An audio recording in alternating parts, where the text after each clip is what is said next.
What is going on, everybody? Happy Wednesday and welcome into the Fantasy Alarm MLB DFS preview show. I am James Grande, joined by Keith Eister. Keith, what's going on, brother? Happy Wednesday. Not too much. Happy Wednesday. Got a nice big slate here for us on this Wednesday. A lot of pitchers throwing. I'm not sure how many great pitchers we've got going. We've got some good pitchers, but maybe not the most length on the slate. We'll get into it, but this is an interesting pitching slate. Happy to be back and breaking down some baseball with you. Yeah, I think that's a good way to describe it. An interesting pitching slate at that.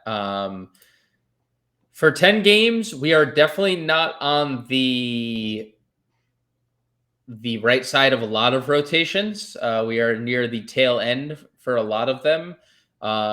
So we will do our best to break it down. Like always, hit the like button, subscribe to the channel. We'd love to see all the comments flooding into this video. So make sure if you have any questions, leave it in the comments of this video, or, in the description of this video, you'll find our Discord link. You can come in there as well. We have some free channels if you are not a subscriber, but if you become a subscriber, we have those as well. And if you're new here, again, we go position by position. We do this every day, Monday through Friday. So let's get into it. As you mentioned, not the best pitching slate. I will venture to say, and this is a bold one, Framber Valdez is going to be 50% rostered or higher because he gets the Rockies and he is clearly in a tier by himself. He is, but his form has not been great. No, it has not. He's had like 4 really rough starts in a row. Sure. Now, maybe Colorado is what cures that. He is the most talented pitcher on the slate. I mean, Sonny Gray might be in the same tier if he was going well, but he hasn't been going great either. Gray gets a good matchup too. So I think that's the conversation. Do you save a couple $100 and go down to Sonny, or do you play Framber for 10-3 in what has been a good matchup for most of the season, but Colorado's been a little better as an offense. Framber, not a huge strikeout guy. But I mentioned length being an issue on this slate, and we know for sure, at least we're getting some length out of Framber. So I agree with you. I think he's clearly the SP1. I'm a little concerned about the upside, and Colorado's been really good against lefties of late. So it's not a spot that I'm excited about. It's just kind of he's the de facto number one because there's not a lot of other great options. Right. If any other spot, Nolan McLean would probably be one of our top arms of the day. Unfortunately, the Phillies are not that spot. I guess, is there any thought, because it's a bad slate, is there any thought to going to McLean here? There's definitely thought, and I haven't obviously done all the research that I will do by the time the first pitches are thrown. Yeah, first look show. But I will note, he was a good strikeout guy in the minors. He was not an elite strikeout guy. He was like 27% in AAA, I believe. Yeah. He's up over 32% in the majors. So I don't know if our strikeouts are real here. Swinging strike rate of 10.8%. That tells me this is more of a 24, 25% strikeout guy. Just given the 27% in AAA, the roughly league, a little bit better than league average, but not an elite swinging strike rate. He's been awesome through 2 starts. Don't get me wrong. And if you're just looking at the stat lines, 9K is probably too cheap, even against the Phillies. The Phillies have a ton of power, obviously, but they strike out plenty. So I could see a path to 30 DK points here in this spot for him. I just don't know that I completely buy the strikeouts. This is the real part. This one right here. He is power sinker, ground ball extraordinaire. That's what he does. Yes. Yep. That he's going to do a lot of that at the major league level. Yeah. 14 ground balls in that last start. Wow, that's a bunch. Yeah, when I previewed him for the waiver wire column on Fantasy Alarm for seasonal, it was staggering because he does this. It's like Jose Soriano-esque. 97, 90s power sinker is just like the new thing, right? Like, so Jose Soriano has like a 65% sinker, 65% ground ball rate. And when you get that, like when it's down, you're not hitting that like that. You're just not hitting, everything's into the ground. So you bring up some good points. The strikeouts, we'll see if they translate. What about the 8K tier? Because Quinn Priester has definitely hit the skids a little bit after kind of a resurgence. Shohei is scheduled to make a start. Obviously, we don't have the pitching stats here. Prior to the thigh injury, he was at least scheduled to throw 80 pitches, which he did 2 starts ago. He obviously didn't make it after the line drive off the thigh. He is back on the mound. Great spot. Nick Lodolo coming off the IL, but this is kind of a brutal spot to be thrust back into the mix. And then Eric Lauer rounds out your 8K tier. I have 2 names there of the 4 that I'd probably go to. What say you? Yeah, there's a lot of good names in this range, but we can poke holes in every single one of them. With Priester and Lauer, or with Priester and Lodolo, it's matchup. Yes. Priester gets Arizona, who's been one of the best teams in baseball against righties this season. Yep. Lodolo hasn't made a start in nearly a month. Did not make a rehab start. He threw a 3-inning simulated game on Friday. So can we even get 80 pitches out of him? I don't think that seems real likely. No. So Ohtani is clearly the guy with the most upside, assuming that we can get something like 80 pitches out of him. Cincinnati strikes out plenty. I know Robert said he was going to throw 80 pitches, and he did in the start prior to getting hit with the line drive. So maybe I'm a little more hesitant than I need to be in this spot. I just don't trust Dave Roberts at all, anything that he ever says, especially when it comes to pitchers. Ohtani is a guy they absolutely need his bat in the lineup. I don't know. I mean, he has the strikeout upside. He's got a good matchup. I'm worried about the length, but I think 8,500 is a good enough discount. Like if he was throwing 90 pitches in the spot and we knew that, he'd be 10K probably. Yes. Yes. So 8,500 is definitely a discount. He's the guy with the most upside, given Lodolo's lack of length available to him. Priester's tough matchup. And I just don't know if I completely buy what Eric Lauer is at this point. We can get into Lauer a little bit more, but Ohtani is the name that stands out for sure. Yeah, he is. I have actively targeted Cincinnati for a month. They have been a really dreadful offense that's not hitting for power. They're not hitting for average. They're not really doing anything. Ellie hasn't ran or hit a home run. I think he has one of each in August. I think he has 1 steal and like 1 home run in August. That's crazy.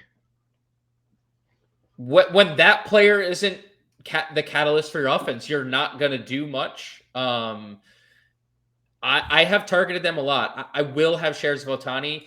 I think the Lauer one is interesting because obviously he has had a very weird career. I would say weird is like one way to describe it. Injury prone is another. He's been pretty legit. The strikeouts are up and down. That's been the one concerning part lately, that there hasn't been a lot of strikeout. It's a pretty good matchup. The Twins have a lot of lefties. Like Buxton will be back in the lineup. Keishel homered on Tuesday. I have some interest. The Twins have definitely hit the skids a little bit. Kind of expected after all the deals they made after the break, but at the deadline, but I'm okay with it at 800 on this slate, or 8,000 rather. Yeah, I am too. And Minnesota is an interesting team. Like they performed better than I think anybody thought they would after they traded half the roster. Most of those trades did come from the pitching side of things. They traded a few pieces of their offense, but not like they did on the pitching side. I don't know. It's an average matchup. And like I said, Lauer, you touched on it. Lauer's just had an up and down career. He's been awesome this season. Yep. I don't see any reason not to expect it to continue. So 8K is fine for the spot. I'm worried about the upside, but I don't see a ton of upside on the whole slate. We talked about the issues at the top. Ohtani's probably on an 80 pitch count limit. So yeah, I think Lauer can get it done at 8K. I'm just looking up, I got to turn you know what? I always got to make sure the ad blocker's on when I open Fangraphs. Because if I don't, it's cooked. I'm going to start getting all the videos that slow my computer down and stuff. So like as a starter, I feel like this is usually this is a little unusual. His K per 9 has gone up as a starter this year, Eric Lauer, versus him as a reliever, because he made 6 appearances as a reliever before entering the rotation. It's usually the other way around, like Yes. the relief strikeout stuff is better. The fly ball rate is a little concerning. I've noted that all year. He has a over 50% fly ball rate, but again, on a slate where there's like not a lot of good pitching, $8,000 against a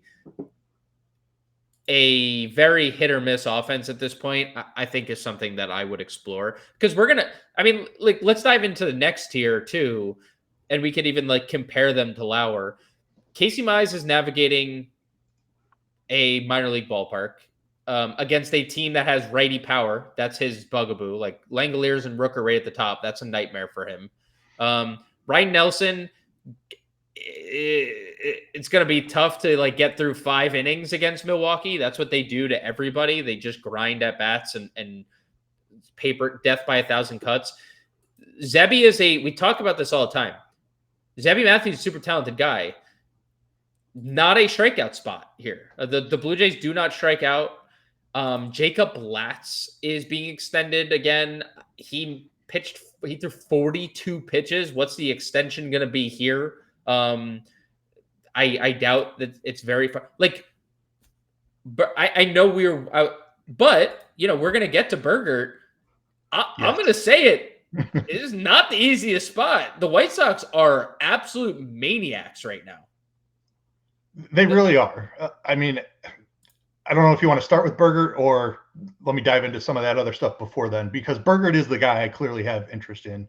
But you're right. It's not an easy matchup. The White Sox have been a very good offense in the second half. Up at the top of this range, Mize is in a power trouble spot. Like you said, minor league ballpark against a very powerful offense. Not a huge strikeout guy anyway. He's fine. I think there's an awful lot of risk. Yes. His last start, he threw 5 2/3 innings and did not record a strikeout. Like, it's crazy. And he had 10 to start before. I mean, figure that one out, right? It's right. So which Casey Mize are we getting? Are we getting the guy who's trying to induce ground balls and pitching to contact, or the swing and miss version? The swing and miss version in this matchup, I would have interest in. But we just don't know for sure that we're getting that. So I struggle to get there. Nelson is a guy that doesn't have a ton of upside, in my opinion. Milwaukee, not a team that strikes out very much. They make a ton of contact. They're very pesky, like you mentioned. So don't like that matchup. It's a terrible matchup for Zebby Matthews as far as strikeouts are concerned. Toronto, the lowest strikeout offense in the league, have been like the best offense in the league as well. So really tough spot for Zebby. Always a guy that I like to target because of his strikeout upside.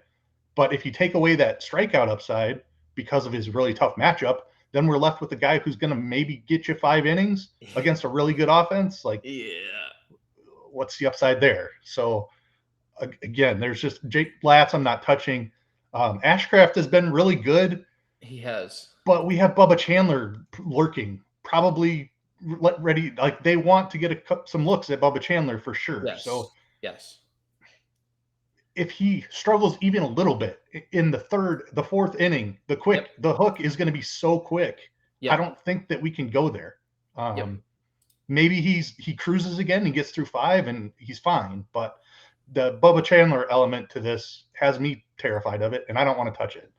So that leaves us to our guy Burgert, who we were both on heavy in his last start.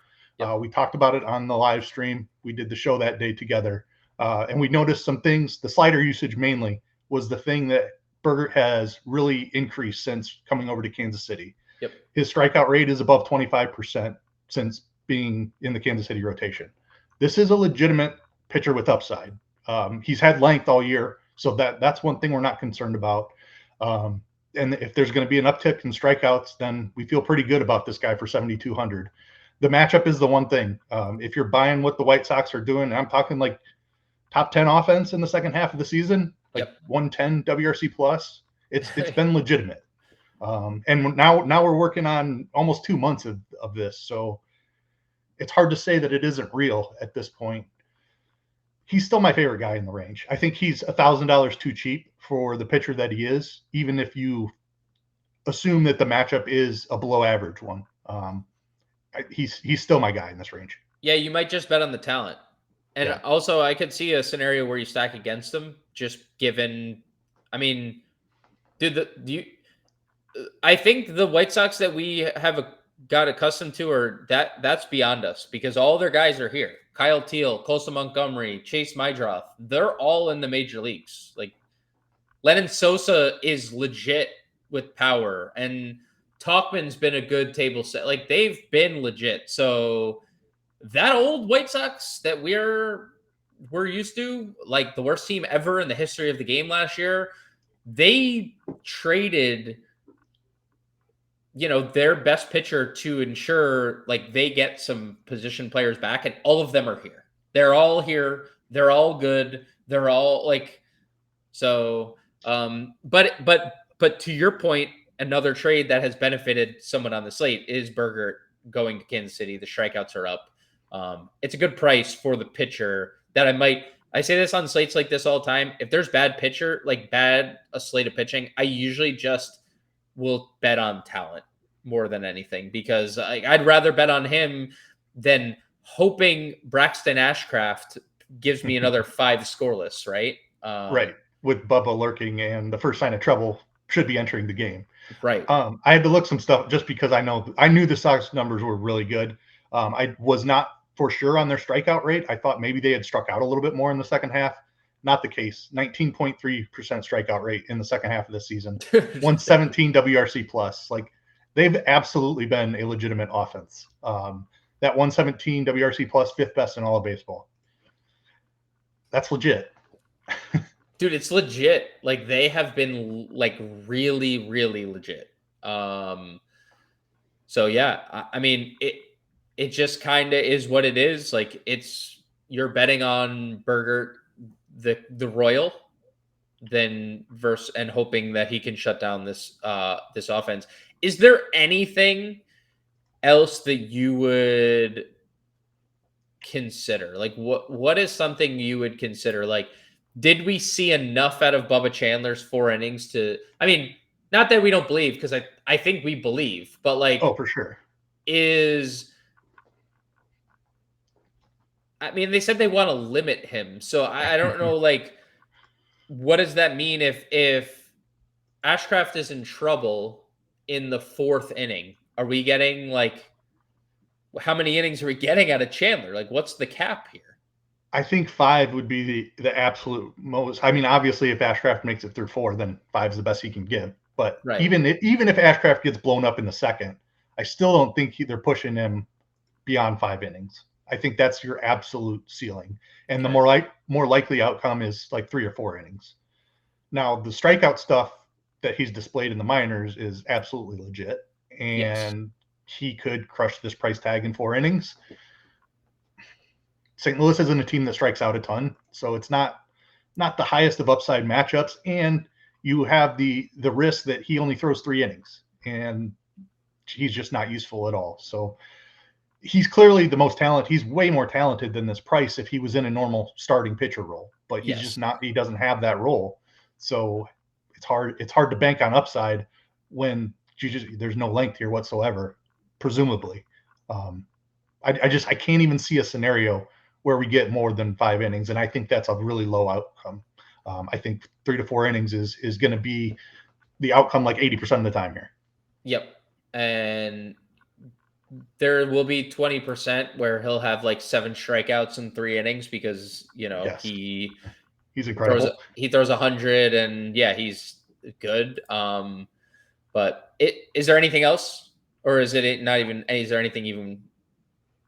I mean, Wisenhunt's another prospect. The Cubs are kind of back now that Kyle Tucker has woken up, coming off a sweep of the Angels.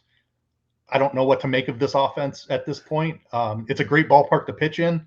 If you had asked me 5 days ago, I would have a lot more interest, but the Cubs look like they're starting to come out of their 2-month-long funk. So that's a pretty tough matchup, even in a great pitcher's park. And Wisenhunt hasn't been great in his brief stint here. So that's just another name to throw out there, but not one I feel good about. Yeah, and he wasn't good in the minors either. So I It's a good perk. I'll give and you that. maybe we should just be talking about Colin Ray on the other side of that. At least we know Fair. we're getting some length there, and he's only a couple $100 more. Not a guy that I ever play because there's just not upside there. But with the lack of upside on the slate, I mean, say Berger gets blown up by the Sox, and not blown up, just allows 4 runs in 5 innings. Colin Ray can beat that. It gets you 5 with strikeouts in 5 innings. any of these starts he's given you, like you're fine. Yeah, I actually don't hate it. Like that's not even a name I generally consider for DFS because there's not upside there. But on this slate, I'm actually kind of intrigued here. Actually, kind of intrigued as well. Let's go to catcher, where Shea Langoliers will hit a home run here at 51 against Casey Mize. After the Langoliers home run, what do you like 4K and up upon first look? Not a lot, to be honest.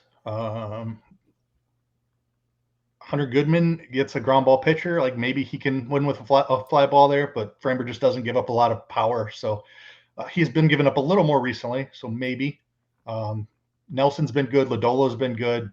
So I don't know that I'm paying 5K for Contreras or Smith. Herrera is tough situation. Like prefer him against lefties for sure. Like but he's got Ashcraft who's been really good, and then Bubba Chandler most likely, who just can strike anyone out. Yep. Don't love that spot. Sal Perez against Savali is pretty interesting. I think if I was going to pick one name in the 4Ks, that's the guy. That's the guy for me as well. That would be the one name. Full stop. Like that. It's Salvi. Move on. Savali's been terrible. High fly ball rate. A lot of home runs. I would probably still go to Kyle Teal. Dude, he has been so good. Another multi-hit game for him on the Tuesday slate. I know we like Bergert, but we are also fully aware of how good the White Sox have been. Alejandro Kirk, 35. We have Ohapi should be back in the lineup, 33. Gabriel Moreno just homered again. Caratini probably in the lineup, 31. Like, what do we think about this 3K tier catcher? Yeah, Teal's been great, so I certainly have no issues with that. Alejandro Kirk has also been awesome. Zebby can allow he's a huge fly ball pitcher, so there's certainly some power risk with Zebby, so I don't mind Kirk. Dingler's in a minor league park against a rookie pitcher. I don't hate that for chasing some cheap power. Yeah, and he'll be back in the lineup with he had the Tuesday off with Jake Rogers on the behind the dish. Yeah. Ohapi against a lefty, totally fine. Moreno's been good. Priester, a ground ball guy, so not the best power spot for him. Sure. But I mean, he's been good and he's cheap. Yeah, that's probably it. What are the Cubs will play? Kelly, McGuire won't play here. Higashioka, if Anderson starts, you and I are both like a little unsure. Salute to Tyler Anderson and his significant other for having a child. But Higashioka hits lefties historically well. Jonah Heim could be in the lineup, probably one of those two.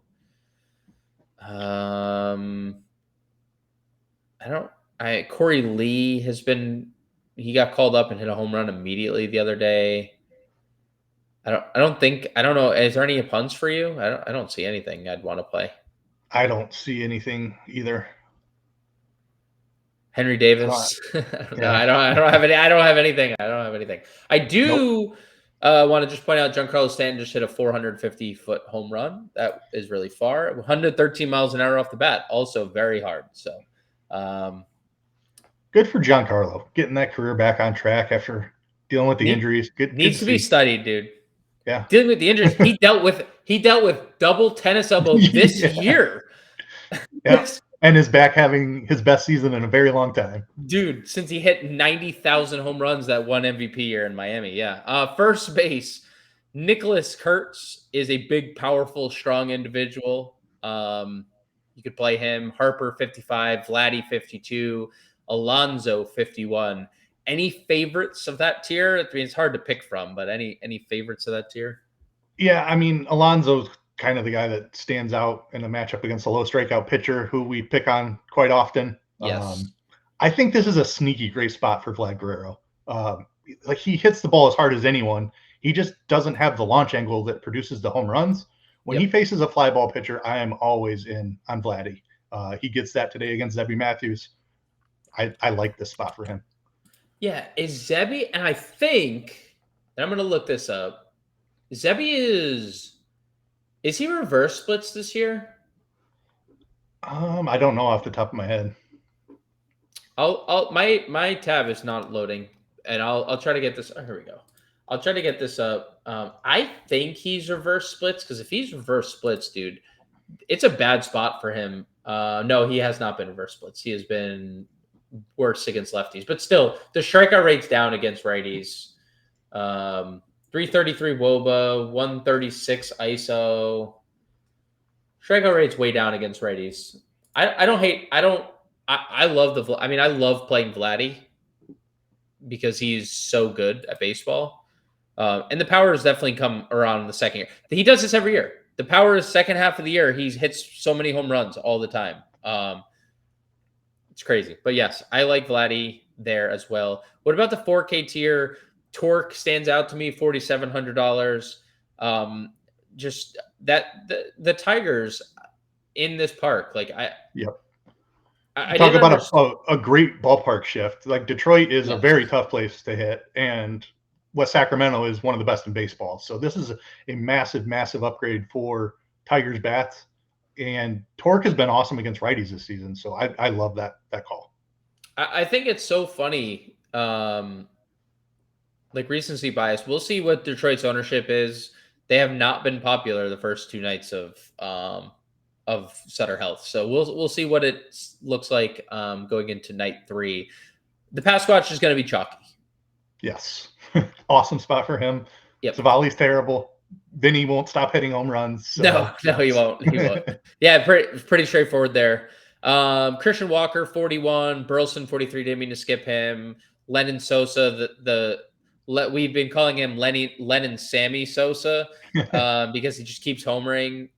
You know, Bergert is a reverse splits guy. So if there was ever a home run, it's Lennon. All three of them probably in play, right? Or probably Vinny to Sosa. Like you could play any of those guys. Yep, completely agree. I mean, nice price, decent power from all of them. So yeah, I'm good with any of them. Sub 4K, what do we got? Vaughn, Andujar, Vargas, Steer, like anything there? Nothing really. Vaughn probably the top option, just given the matchup against a lower strikeout pitcher, but not in love with any of those guys. Yeah, I probably would lean Vargas, but that's again like I can't stop playing. I cannot play more White Sox than I have lately, and you know, it's profitable, dude. Like another reverse splits beneficiary here for against Bergert. So, going down the list, we have like Horwitz will hit 4th probably. Bernabel, I mean, Dom Smith is a player. Is that what will the Rangers hit Ezekiel Duran second again? I mean, he literally hit second on the Tuesday slate. Hard to say. Yeah, that I don't know. I think Pavin Smith is a little bit interesting against Priester. Dom Smith is fine against Ray. Ray is certainly susceptible to power, but it's a tougher ballpark there. Is kind of the reason. We didn't talk about Devers. Devers is obviously a great play too up at the top because Ray can be susceptible to lefty power. But in this cheap range, I think Pavin is the guy that kind of stands out. Tough spots for everyone else, really. Tough spots. Just your boy Justin Turner will start, Yes, but we'll be hooked as soon as the righty comes out of the bullpen. Soon, even if it's the 3rd inning, Yep. he will not get another at bat, no matter what. Second base, we go Ketel Marte 56, Jose Altuve 54, and then you got a pretty good stretch of 4K guys. What say you about this 4K and up tier at second? Yeah, base? you can always play Marte. Same kind of goes for Altuve. Nothing really stands out about their matchup. Marte's a fly ball guy against a ground ball pitcher, so he has the tools to beat him, even though Priester's been pretty good. Glaber in a much better ballpark should benefit him. Yeah. Keyshaw is probably the standout for me here. I believe he's been reverse splits though this season. Keyshaw has, and Lauer's been pretty good. Yeah, he's been dominant. He's crushed righties. So I see no reason why he shouldn't hit lefties though. So I like him a good amount. Yeah, homered. I think all three of his home runs have come against because he homered against Bassett on the Tuesday slate. I think all three have come against righties. Terang has looked really good. He has had one of the best first to second half turnovers in baseball this year. Obviously, one of the people who just don't get talked about in Milwaukee, right? Because it's like Contreras, and it was Andrew Vaughn, and then it was Yelich is back, and like Terang's like, hey, I've been really good. So yeah, I like him. We talked Lennon. What about sub? I guess Brett Beatty at 4K is a little bit interesting. He's been on a little bit of a heater in terms of power. Former top prospect. Yeah, I'm certainly on board. I mean, I will never talk you out of playing somebody against Taiwan. Exactly. Against Taiwan. Yeah. Nico Horner should lead off against a lefty. I like that spot a ton for him. Yep. Nico Horner, safe, reliable pair of hands. Jeff McNeil has had a very lucky season when you look at all the metrics, but he keeps beating it. 3,700. I mean, if he's going to keep winning out and luck, 800 OPS for Jeff McNeil. Former batting champ that's only hitting 260 and still has an 800 OPS. Like, yeah, maybe trading some of that contact for power, which is a plus in our game of DFS and in baseball in general, in my opinion. So good for McNeil for making some swing adjustments there. Agreed. That's a good point. What do we got for cheap? India, Frazier, probably both okay. Anything else? Royals definitely stand out. Going to be one of the better spots of the slate. Just scrolling. Yeah. If you're stacking White Sox, my draft is certainly okay. Yeah, don't really have anything else. We'll see if they lead off Ronnie Simone, the Pirates, again. They let him off 2 nights ago. Min salary the other night. Now he's $2,300. We'll see if he leads off, like, obviously worth at least a look. Third base. We have Maikel Garcia as our top option, followed by Correa, McKinstry, Barger, Ibanez for no reason, Gorman, and the aforementioned Brett Beatty. What do we like in here at the 4K? Yeah, Garcia is definitely a standout. Royals are going to be popular, but rightfully so. I think they're in the best spot of the slate, more than likely. Barger is the other guy that stands out here. I know he's slowed down a little bit, but you've just looked up Zebby splits and has had some trouble with lefties, so that looks really good. I agree. I would play Correa against Dolander. That's mainly because Dolander has been bad. Just bad. I know he's on the road. He has been better on the road. He's made most of his, like, I want to say 75-80% of his starts have come at home in Coors, and he's been better on the road. So maybe he's not as bad as he has pitched this season. I think we can say that with pretty fact. This is a top of the first round talented arm. He's not as bad as he's pitched. I think we can definitively say that. Yeah, criminal that they have stick to him in Colorado. They have to do that. It just is what it is. Salute to his career. Hopefully he can leave. I mean, I don't know how to describe it. Sub 4K. I've done it the first 2 days of Sutter Health. I'm just gonna play Colt Keith if he's back in the leadoff spot. Almost 200 ISO against righties. 3,700 in like Coors like atmosphere. That would be the first guy I gravitate to, sub 4K. What say you? I completely agree with that. Moncada has been awesome since he's been back. I need to check his splits, though, against the lefty. I know he's been really good against righties. Haven't looked to see. They sat him. They sat him against a lefty So I on think this is Tuesday. probably not the split that you want him in, unfortunately. But shout out to Moncada for getting healthy and getting back on the field. Yep. Chapman's got big time power against a fly ball pitcher who can certainly allow some power. Don't mind that. Yep. Durbin's got some speed. That's fine. Why are the Cubs benching Shaw so much? I don't know. I don't know if they're worried about rookie burnout.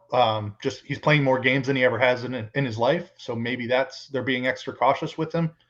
He's been awesome when he's been on the field, like their best hitter, awesome. So I don't know why you wouldn't play that guy every day, but there obviously has to be some method to their madness. But if he's in the lineup, absolutely. They benched him in 2 of 4 or 2 of 3, and right? Like it's not like Willie Castro is forcing the issue. He's been pretty atrocious with the bat since coming over. Yeah, that's why I asked, because I mean I know you're in the trenches watching. And like I just something I think it's just understand. a rest thing. There's no injury. He still looks fantastic since he's changed his swing at the All-Star break. He gets a lefty he's absolutely crushed lefties this year. So I love Matt Shaw in the spot.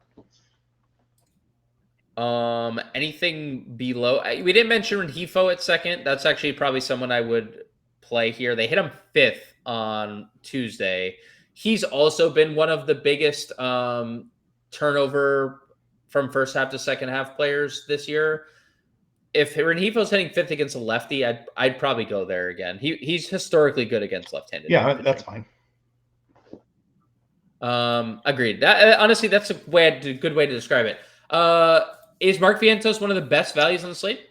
He might be. Great spot for him. Walker doesn't strike anyone out. We know he's got power. I like that shot a ton. I think he's been really good, dude. Like really, like so back. So back. Absolutely. And he can go on some insane stretches. Like if he's getting hot, he can hit home runs in bunches. So I love that call. That's probably it. We could talk Triolo at short, so we don't waste all of our value bullets here at third. That's probably it. Let's go to short. Turner, Witt, Lindor, Pena, Ellie. Let's see if I was correct. He has one stolen base there. So he has 2 stolen bases total in August and no home runs. That is insane for a man who has 40-40 potential. 40-40 potential. He has not hit a home run in an entire month, and he has 2 stolen bases. He had 60 last year, didn't he? 50? How many did he steal last year? I think it was 60, at least. So we have him in the 5K tier, and like I'm not ever against playing Ellie, but like he is not like the rest of them here, right? Like just with the stretch that he's in, like whatever he's in, it's just hard to justify that price right now. Yeah, the price just hasn't adjusted to this power outage that he's been seeing, and he hasn't been getting on base all that much. 67 steals for Ellie last year. I knew it was a bunch. Okay. So yep. Sorry, I didn't. Yep. Sorry, Ellie. Hand up. I shorted you a lot. Yep. But still, if he can't get on base, he's not running. So sure, it's hard to steal a base when you're not on base. I mean, Bobby Witt is the best hitter on the slate. Maybe awesome spot for him. Awesome spot for the Royals in general. So he's a clear standout. Lindor looks great as well. Yep. Those two, I think you're going to be going to more often than the rest. Yeah, and then the next tier, I guess depending on I think there's a couple names we're going to go to. Zach Neto, right at the top of the list. He has been amazing against lefties his entire career. 4,700 for Neto. We have Seager.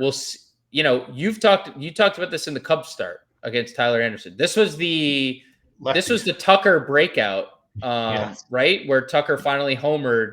Yep. And they scored like 10. Was that the night they scored 10 runs? Yes, it was. It was a slate that you and I crapped all over the yes. Kyle Tucker specifically, and he hit 2 home runs. Yep. But he hit one. He hit one that day to the next day. Oh, and to the next day. Okay. Still homered after we crapped on him. Yes, regardless. 3 home runs in 2 games after we said you cannot play this guy. But like to your point, outside of the fact, like outside of both of us, taking our shots at him, was that Tyler Anderson, super reverse splitsy. Corey Seager is very good at baseball. Yes. Like, nobody's going to play him because they're going to look at his lefty splits and be like, not worth the price. He's worth the price in this matchup. I think it's a fantastic spot. Anderson is not a guy where it's like, oh, we have half a season's worth of data of reverse splits. It's his whole career. He relies on a changeup. He gets righties out with a changeup. That pitch is not near as effective against lefties. That's why he's reverse splits. All of that data makes sense to me. I firmly believe, like, sometimes I'm skeptical of reverse splits.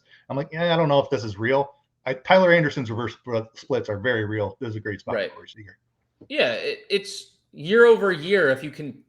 If nothing changes, then the data is just telling you that it's reverse splits, right? Like, that just kind of is what it is. What else in the 4K tier? I mean, we know Adames historically splits against righties. Dansby gets a lefty. Colson Montgomery has homered every game he's played. He had a home run again on Tuesday. That's 4 straight games he's homered. This is what he does. He homers and he strikes out. It's literally, he's the modern day shortstop version of Adam. He is the Barry Bonds of Adam Dunn's right now in baseball. See, I did that too. Not this again.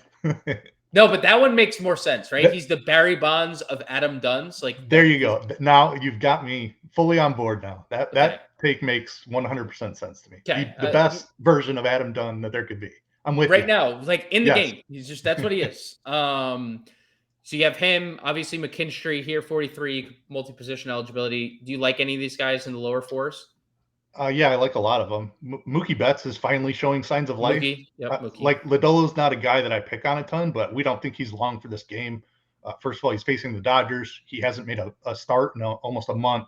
So if he only gets 3 innings, you get the bad part of that Cincinnati bullpen. I love Mookie here in the spot. Chasing power from Montgomery and Adames is a good idea. Dansby's been really good against lefties. I think he makes a lot of sense. We'll see where he gets in the order. Hopefully he's middle of the order-ish and not buried in like the 8 hole or something. They generally move him up a little bit against lefties. Sub 4K, we go Jay Willie, righty. They hit him second the other day. We'll see where he hits, but I think 3,800, he's back. He homered. I don't know if you saw it. I said this to John the other day. He hit a home run when the Mariners had like a kid day in the booth. And it was the first pitch the kid called, and Jacob Wilson hit a home run, and the kid was so sad. It was such a sad moment. No. It was such a sad moment. He said like darn on the headset. It was hilarious and sad at the same time. But Jacob Wilson, $3,800. Brooks Lee has been hitting near the top of the order. Tovar's been really good against lefties. Mydroth, you mentioned. Is Jared Triolo the best player in baseball? Who's to say? It's up for debate at this point. What do we like? Is there anything in this value range that you like? I'm going to go out on a limb and say Triolo not the best player in baseball, but okay, we'll see. That's fair. He has to prove. He has to prove us wrong. So, Jared Triolo tonight, by the way. What's he got? Two for 4. I mean, add a leadoff hole, 5 straight. Oh no, this counts. Okay, so wow, dude, this isn't. Oh no, I take it back. He's 2 for 4, so his 5th straight multi-hit game. That's impressive, no doubt. Sonny Gray has been susceptible lately as well. Not the elite guy, getting up there in age. So yep. I don't hate it. You could do worse for a $2,700 leadoff hitter. Yeah, let's go to the outfield. I agree. I don't have anything else to say. I was just spewing propaganda and moving on. Only one 6K outfielder. Maybe we will get a chalky Detroit Tigers slate. Schwarber at 6K gets an extreme ground ball pitcher. You can always play him, though. Corby gets an extreme ground ball pitcher. You can play him, too. Kyle Tucker, lefty. He's very good against lefties. His Soto is Juan Soto, and he gets Taiwan Walker. Green, Carpenter. You get Buxton back in the lineup against a lefty. Yelich, 53. So really good. Jordan's back. He was 4,500 upon return. He hit fourth. I assume that's where they're going to slot him in moving forward. I guess we'll see if they want to break up the righties a little bit. But Jordan up to 5K. Springer double donged on the Tuesday slate. Is there literally a wrong? I didn't mention on No Cruz, but he hits the ball far. Is there a wrong answer 5K and up? I don't think there is. Do not see a wrong answer. No, lots of standouts. There's like Schwarber's an extreme fly ball hitter, so Yes. facing an extreme ground ball pitcher is not a problem for me. Tucker lefty's been awesome, not a problem. Juan Soto maybe is the best standout above 5,500 for me. Buxton is as close, and Riley Green is in a fantastic spot as well. So the top three are awesome. I think the next three are probably, when you figure in that couple hundred savings, are right there. I mean, maybe slightly ahead for me in Soto, Green, Buxton, but all of them are fantastic. Like just incredible. Could I possibly stretch that to a top four and include Kerry Bonds to that as well? Yeah, you certainly can do that. Okay, because I agree with you fully. I think Soto to Carpenter, I'd actually rather dabble in than the top three. Yep. Sub 5K, I think Brent Rooker hits a home run. Yep. Against Casey Mize. I think Dalton Varsho hits a home run against Abby Matthews and strikes out 3 times. Yep. 1 for 4, home run, 3 strikeouts. You have Nimmo. Mike Trout's been terrible against lefties this year. He's been terrible in general. I know this because I watched every at bat against the Cubs, and he struck out 3 times in 2 of the games. You are right. He has definitely been bad as a whole. Yeah. But 4,500. You have Sanchez, who homered on Tuesday. They hit him 6th with Jordan back. Brian Reynolds looks like a good player again lately. He's 4,500. You have Taylor Ward, who crushes lefties. Seiya Suzuki, who crushes lefties. Burleson's here. Teoscar crushes lefties. Langford has been a maniac over the last couple months. Soderstrom 42. Noelvi has been great, living up to the hype. Lourdes has been good. It's a lot to like in this 4K. Cajes at 41. Wenzel at 4K. Frelick at 4K. It's a great tier. Great tier of gentlemen there. Yeah, absolutely. I mean, massive slate, tons of outfielders, and that's where a lot of the talent is. So obviously we're going to have a plethora of options. Ward, I think, stands out to me as a guy. We did it to Tucker, so let's go ahead and do it to Seiya Suzuki, because this man looks lost at the plate right now. Hold on. Sorry, I didn't mean to cut you off. Keep going. He just looks absolutely lost at the plate. Does not have any clue whether it's a breaking ball or a fastball. His timing is so off. He looks like a minor league hitter out there, like a AAA hitter. The man's numbers against lefties are insane. He was an absolute monster against them the first half of the season, but he's been lost at the plate. The timing is off. I need to see it first. Hopefully that did the job.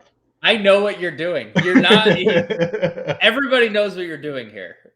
Yeah. And you knew you couldn't even control yourself. You were laughing at the end of it. You were like, hopefully I just did a reverse jinx like I did for Kyle Tucker. Yes. You need to send that video from last Friday into the Cubs and say thank you. Just say thank them. Just thank them.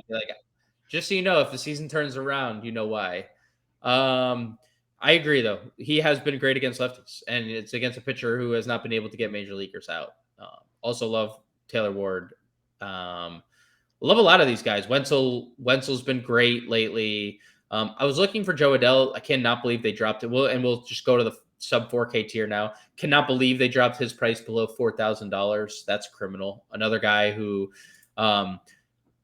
if you look at some of the expected stuff, he's actually been one of the most unlucky hitters in baseball this year.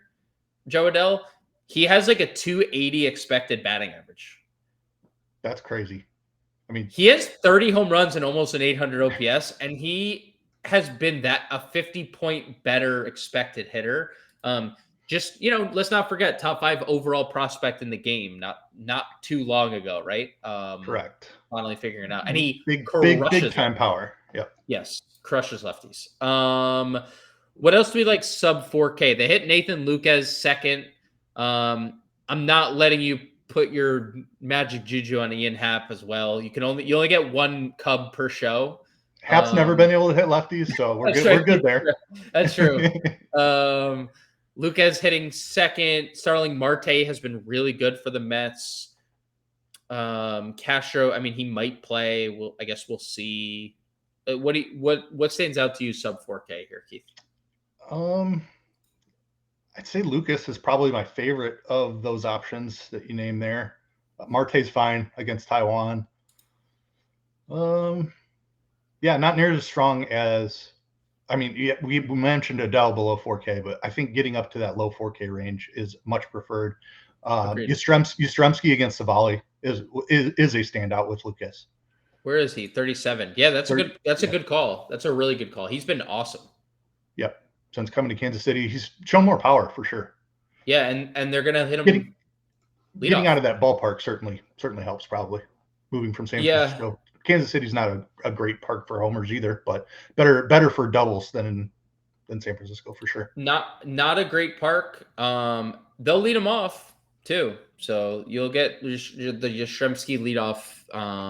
Now that it took them 120 games to move India out of the leadoff spot, but they did it. This has not been the right Adolis split. But he has been like a pretty good player since returning from the IL. And also Tyler Anderson is buns. So if you want to play like Rangers, you can. What else? I mean, Javi's in a small ballpark. Tauchman's going to lead off. He's been super solid. Yeah, fine with both of those. Is Blade? No, Blade's here, but like he's not playing much, I don't think. Yeah. Benintendi.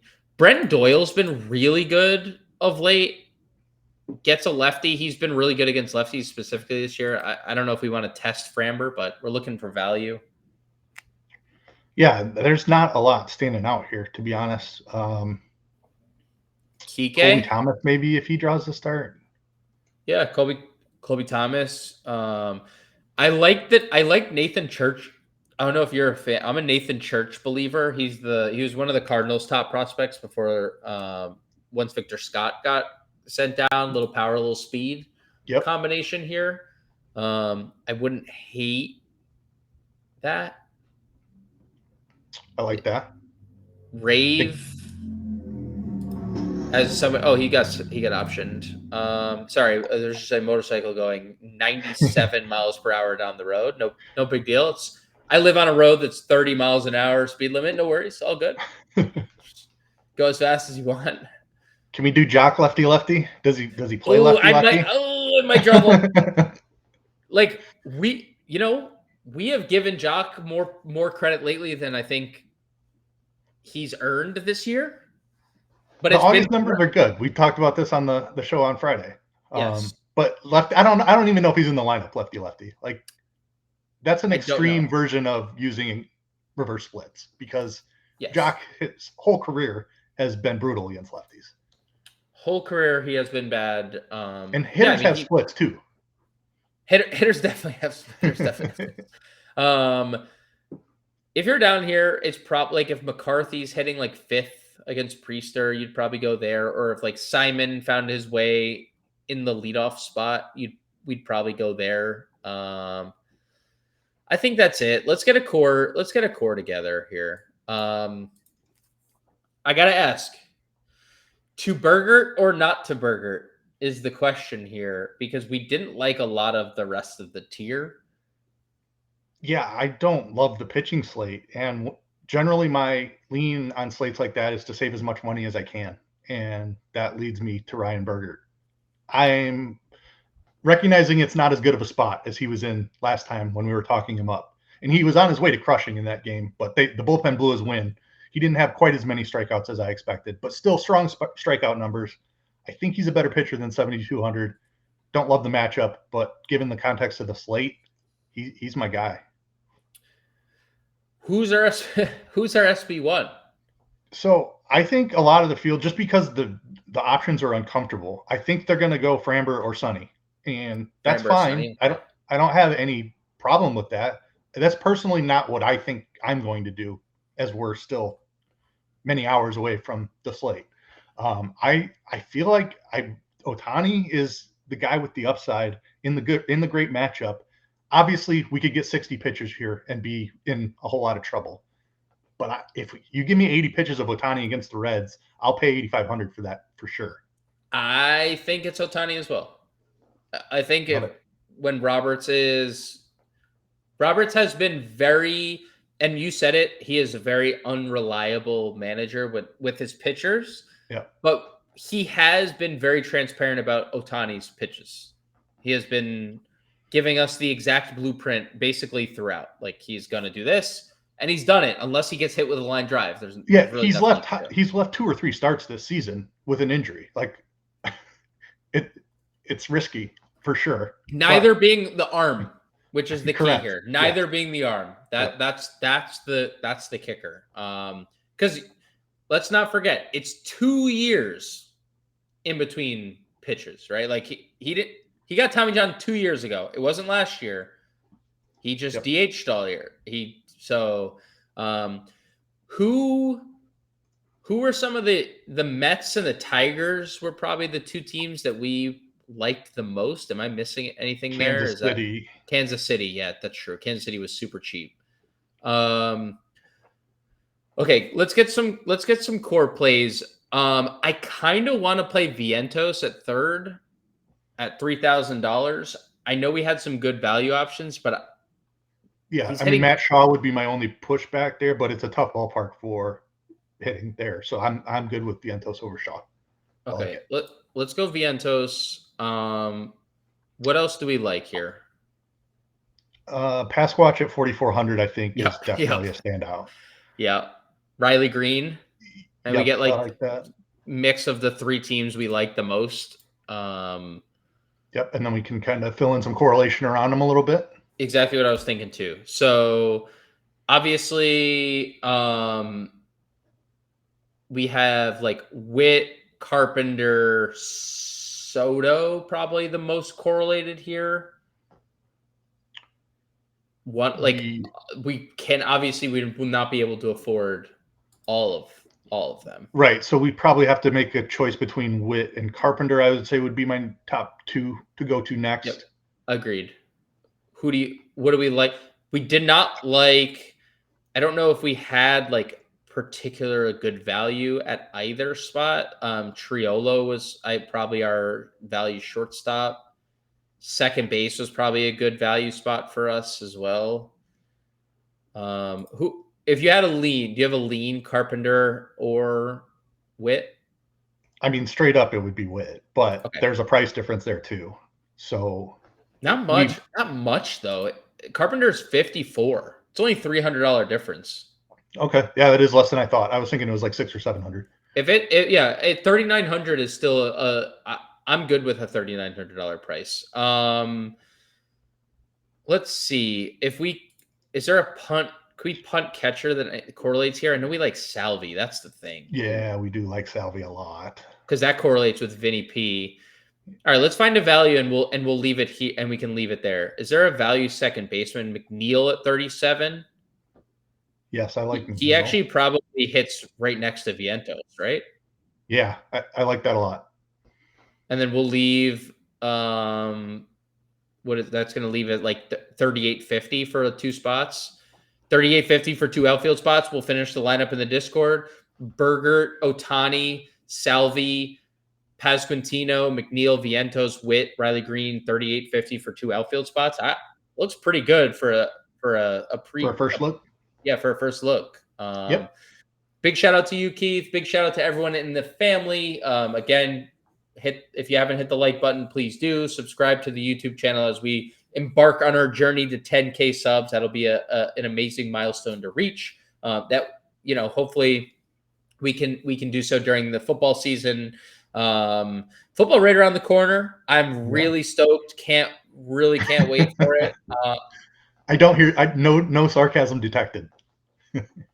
What do you? I don't get what you're talking about. I watched Jackson Dart highlights like twice this preseason, and I was excited. Again, leave comments. Tell us what you think of this core. What your core is looking like early in the morning. If you want to see us do anything differently on the pre-show, we want all your feedback, all your comments. We love the love. We love the support. Appreciate everyone each and every day. And we'll be back at 5 p.m. Eastern Standard with the live show. For Keith, I'm James. Peace.